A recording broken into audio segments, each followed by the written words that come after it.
សួស្តីថ្ងៃនេះខ្ញុំនឹងបង្ហាញពីរបៀបដូរ password របស់កាមេរ៉ា Wi-Fi Rainbow eService ដូរ password ហ្នឹងមិនមែន password cloud ទេគេហៅថា verification code ឬក៏គេហៅថា inscription code អញ្ចឹងរបៀបដូរគឺយើងចូលទៅក្នុង app របស់ eService មកចូលទៅក្នុង app របស់ eService យើងឃើញមានកាមេរ៉ាច្រើនហ្នឹងអញ្ចឹងយើងចង់ដូរកាមេរ៉ាណាចង់ដូរកាមេរ៉ាណាចុចចូលទៅកាមេរ៉ាហ្នឹងសិនចឹងតែខ្ញុំចង់ដូរខាងក្រោមគេចឹងខ្ញុំចុចកាមេរ៉ាខាងក្រោមគេដើម្បី view ហើយខ្ញុំចូល setting នៅត្រង់ខាងស្ដាំខាងលើផុតចូល setting ហ្នឹងមកហើយយើងអូមកក្រោមយើងមើលពាក្យថា privacy setting យើងចូលឡើង privacy setting មកចឹងយើងឃើញមានពាក្យថា change inscription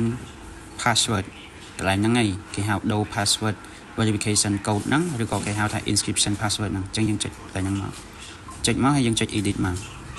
ចុច edit មកយើងឃើញមាន3ខាងលើនេះគេហៅ old password មានន័យថា password ចាស់